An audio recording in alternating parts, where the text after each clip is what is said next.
എല്ലാവർക്കും നമസ്കാരം. അപ്പോൾ നാളെ ഗുരുവായൂർ ഏകാദശിയാണല്ലേ.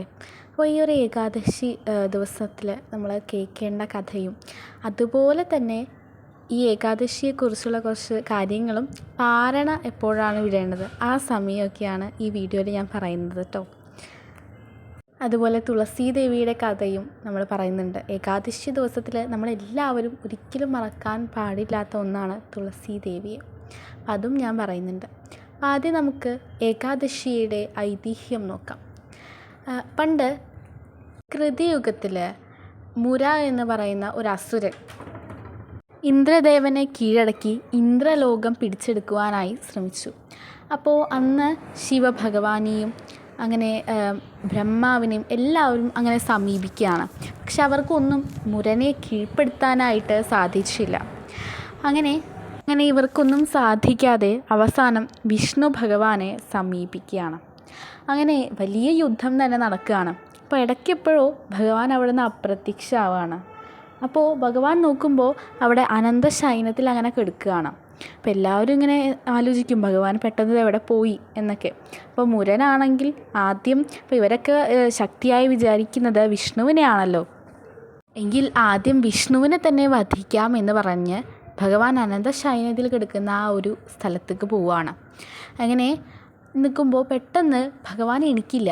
പക്ഷെ ഭഗവാന്റെ ആ ഒരു പ്രഭയിൽ നിന്ന് ഒരു ദേവി ഉണ്ടാവുകയാണ്. അതാണ് ഏകാദശി ദേവി. അങ്ങനെ ഈ ദേവി ഈ മുരനെ വധിക്കുകയാണ്. അത്രയും സമയം ആർക്കും വധിക്കാൻ കഴിയാതിരുന്ന ഈ മുരൻ എന്ന അസുരനെ വധിക്കുകയാണ്. അങ്ങനെ ഈ വധമെല്ലാം വലിയ യുദ്ധം നടന്നു കേട്ടോ. അങ്ങനെ ഈ വധമെല്ലാം കഴിഞ്ഞ് ഭഗവാൻ എണീക്കുകയാണ്. അപ്പോൾ എണീക്കുമ്പോൾ ഇതാ മുരൻ അവിടെ മരിച്ചു കിടക്കുന്നു. അപ്പോൾ അടുത്തൊരു ദേവി ഇരിക്കുന്നുണ്ട്. അപ്പോൾ ഭഗവാൻ ചോദിക്കുകയാണ്, അപ്പോൾ നീ ആരാണ്, നീ എങ്ങനെയാണ് ഉണ്ടായത്? അപ്പോൾ എല്ലാം പറഞ്ഞു കൊടുക്കുന്നുണ്ട് കേട്ടോ. അപ്പോൾ എന്താണ് ഇത്രയും സഹായിച്ചതിന് നന്ദി എന്ന് പറയുകയാണ്. അപ്പോൾ എന്ത് വരമാണ് നിനക്ക് വേണ്ടത് എന്ന് ചോദിക്കുകയാണ്.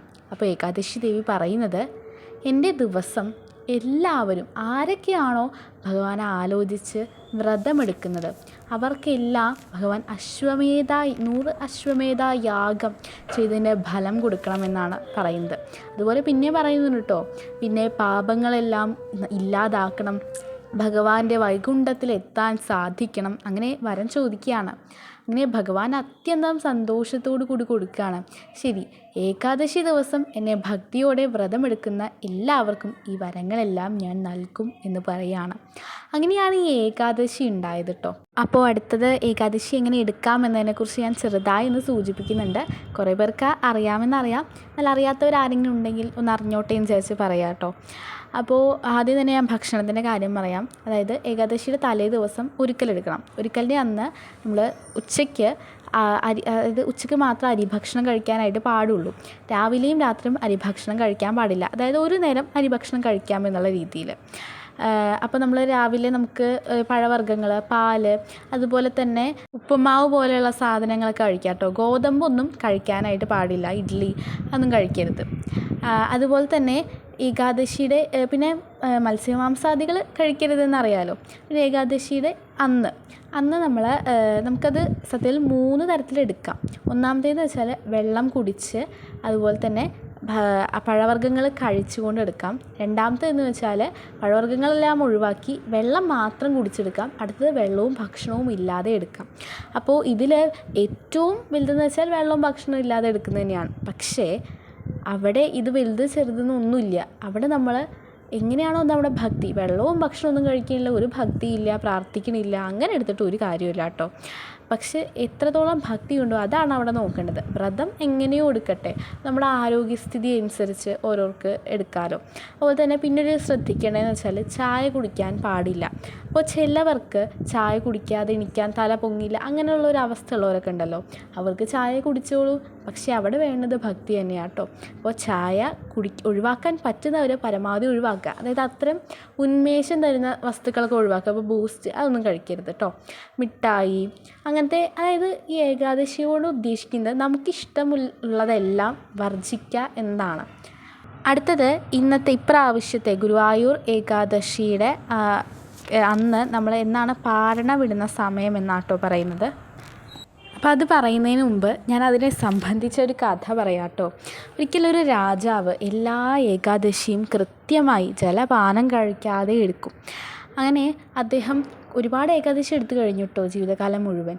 അങ്ങനെ ഇനി ഒരു ഏകാദശി കൂടി എടുത്തു കഴിഞ്ഞാൽ അദ്ദേഹത്തിന് ഇന്ദ്രൻ്റെ സ്ഥാനം കിട്ടുന്ന പറയുന്നത്. അത്രയും പുണ്യമുള്ളതാണ് ഏകാദശി എന്ന് പറയുന്നത്. അങ്ങനെ ആ ഒരു ഏകാദശി കഴിയരുത് എന്ന് ഇന്ദ്രൻ വിചാരിക്കുകയാണ്. കാരണം ഇന്ദ്രൻ്റെ സ്ഥാനം പോകുമല്ലോ. അങ്ങനെ ഇന്ദ്രൻ അത് മുടക്കാൻ എന്തെങ്കിലും വഴിയുണ്ടോ എന്ന് ആലോചിക്കുകയാണ്.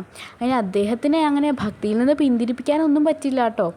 അങ്ങനെ അപ്പോൾ ഈ പാരണ കൃത്യസമയത്ത് വിട്ടില്ലെങ്കിൽ അത് ദോഷമാണ്. അപ്പോൾ ഇതറിഞ്ഞ് ഇന്ദ്രൻ പാരണ വിടുന്ന സമയം അദ്ദേഹത്തിന് തെറ്റിക്കുകയാണ്. അപ്പം അദ്ദേഹം അത് ഓർക്കാതെ മറന്നു പോവുകയാണ്. പിന്നെ അദ്ദേഹത്തിന് പറ്റിയില്ല. പക്ഷേ ആ ഒരു പാരണ വിടാത്തത് കൊണ്ട് തന്നെ അദ്ദേഹത്തിന് വലിയൊരു ഇന്ദ്ര പദവി തന്നെ നഷ്ടപ്പെട്ടു. അതൊരു പാപമായിട്ട് തീർന്നു. അപ്പോൾ ഇത് ഞാൻ എന്തിനാ പറഞ്ഞതെന്ന് വെച്ചാൽ പലർക്കും ചിലപ്പോൾ പാരണ വിടണം അങ്ങനത്തെ ഒരു അതൊക്കെ വലിയ കാര്യമാണോ എന്ന ചിന്തയുണ്ടാവും. പക്ഷെ അത് ഏറ്റവും വലിയ കാര്യമാണ് കേട്ടോ. അപ്പോൾ അറിയാതെ തെറ്റിപ്പോയി, സമയം തെറ്റിപ്പോയി എന്നുണ്ടെങ്കിൽ തന്നെ അതിന് നമ്മൾ ക്ഷമ ചോദിക്കുക, അല്ലാതെ നമുക്കൊന്നും ചെയ്യാൻ പറ്റില്ലല്ലോ. പക്ഷേ ഞാനൊരു കഥ നമ്മൾ അറിഞ്ഞുകൊണ്ട് തെറ്റ് ചെയ്തത് ഒരു വലിയ തെറ്റ് തന്നെയാണ്. പക്ഷെ നമ്മൾ അറിയാതെ ചെയ്തതിൽ വലിയ തെറ്റൊന്നും ഇല്ല കേട്ടോ. പാരണ വിടേണ്ട സമയമാട്ടോ ഈ കാണിച്ചിരിക്കുന്നത്. അപ്പോൾ ചില സ്ഥലങ്ങളിൽ ഈ സമയത്തിന് അങ്ങോട്ടും ഇങ്ങോട്ടും ചെറിയ മാറ്റമൊക്കെ ഉണ്ടാവും.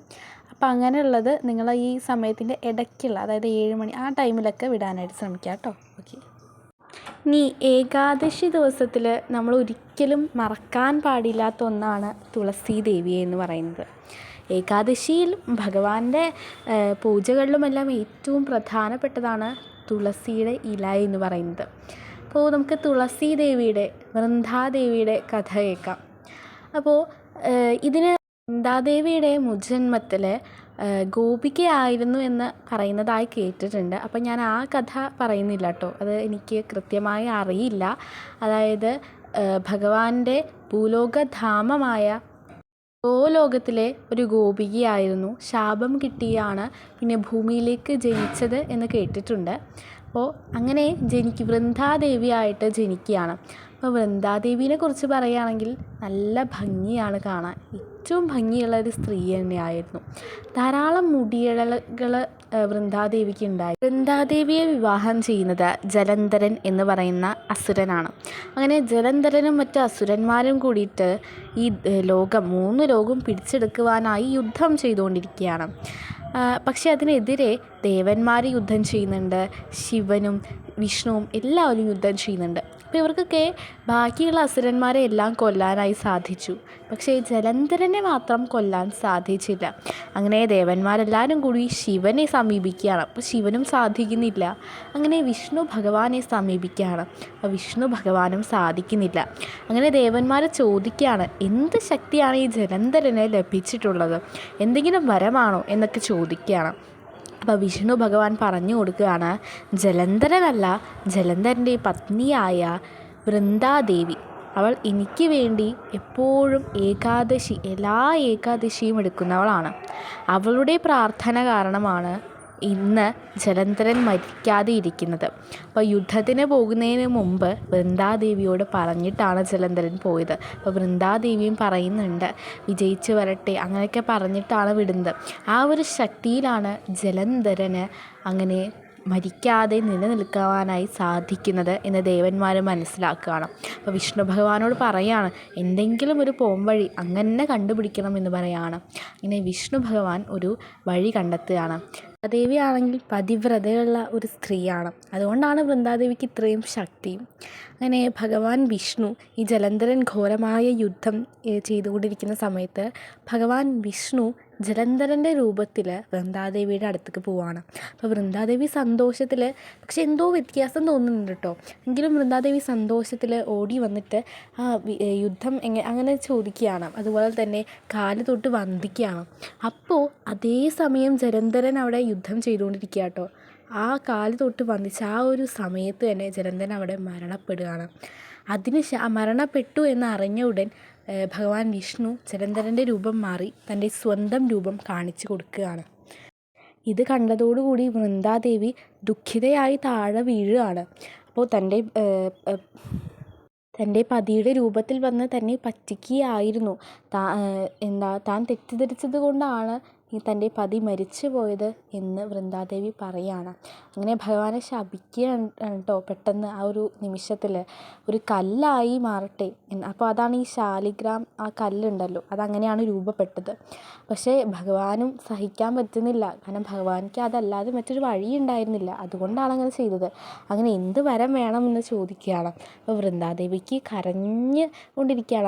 ആ വലിയ മുടിയൊക്കെ അഴിഞ്ഞ് പോയിട്ടോ, ആ കെട്ടിയതൊക്കെ അഴിഞ്ഞ് ആ മുടിയൊക്കെ ഇങ്ങനെ പരന്ന് കിടക്കുകയാണ്. അപ്പോൾ ഭഗവാൻ ഇങ്ങനെ പറഞ്ഞു തുടങ്ങുകയാണ്, എൻ്റെ പൂജയിലെ ഏറ്റവും വിശിഷ്ടമായ ഒരു ഇലയായി നീ മാറും. എനിക്ക് നിൻ്റെ ഇലയെ എനിക്ക് സമർപ്പിച്ചു കഴിഞ്ഞാൽ അത് എനിക്ക് ഏറ്റവും വിശിഷ്ടമായ സമർപ്പണമാവും. നീ തുളസീദേവിയായി ഈ ഭൂലോകം അവസാനിക്കുന്നത് വരെ ഉണ്ടാകും. നിൻ്റെ മുടി ഇഴകളായിരിക്കും ഈ തുളസി ഇലകളായി മാറുക. അങ്ങനെ ഏകാദശി വ്രതത്തിൽ നിന്നെ ഓർക്കണം. നിന്നെ എനിക്ക് സമർപ്പിക്കുന്നവർക്ക് ഞാൻ വരങ്ങൾ നൽകും. അങ്ങനെ ഒരുപാട് വരങ്ങൾ കൊടുക്കുക കേട്ടോ വൃന്ദാദേവിക്ക്. അങ്ങനെ ഭഗവാൻ ഒന്നുകൂടി ഓർമ്മിപ്പിക്കുന്നുണ്ട്, നീ എന്തിനാണ് ഇത്ര ദുഃഖിതയാവുന്നത്? നിൻ്റെ ആഗ്രഹം തീർത്തു തരികയാണ് ഞാൻ ചെയ്തത്.